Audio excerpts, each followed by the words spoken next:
মহাখালীতে চলছে রমজান উপলক্ষে সুলভ মূল্যে ভ্রাম্যমাণ দুধ, ডিম, মাংস বিক্রির কার্যক্রম।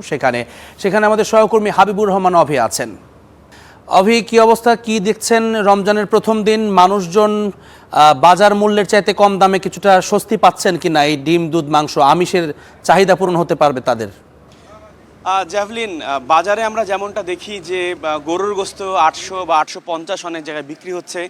এখানে মহাখালীতে আজকে যে দুধ, ডিম এবং মাংস বিক্রয় কার্যক্রম উদ্বোধন হলো, আমরা দেখছি যে এখানে গরুর গোস্ত মিলছে 650 টাকায়।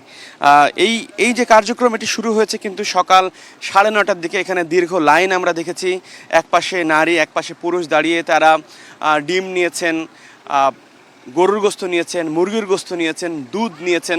এখন যদিও এই কার্যক্রম এখানে শেষের দিকে, আমি যতটুকু এখানে খোঁজ পেয়েছি যে গরুর গোস্ত শেষ হয়ে গেছে, মুরগির গোস্ত শেষ হয়ে গেছে, ডিম শেষের দিকে, এখন দুধ মিলছে, সেটি নেওয়ার জন্য কিছু লোকজন এখানে এসেছেন।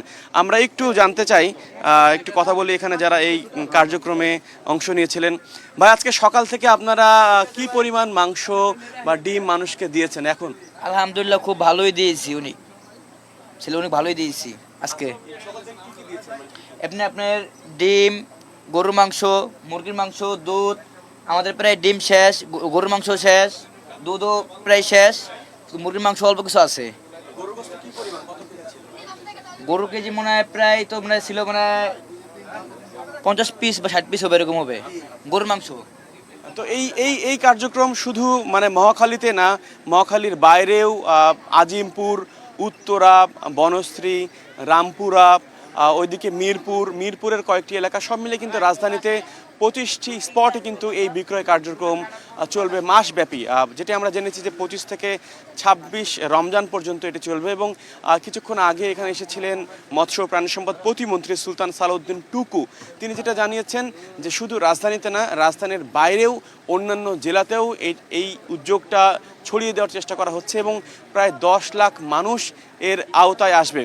এবং তিনি যেটা আশা করছেন যে যেহেতু এখানে গরুর গোস্ত মিলছে 650 টাকায়, দুধ মিলছে 80 টাকায় এবং ডিম মিলছে 96 টাকায়, তো এর একটা প্রভাব কিন্তু মার্কেটে পড়বে এবং মার্কেটে যে উচ্চ মূল্য সেটি নিয়ন্ত্রণে থাকবে, এমনটা তিনি প্রত্যাশা করেছেন। জ্যাভলিন, ধন্যবাদ অভি।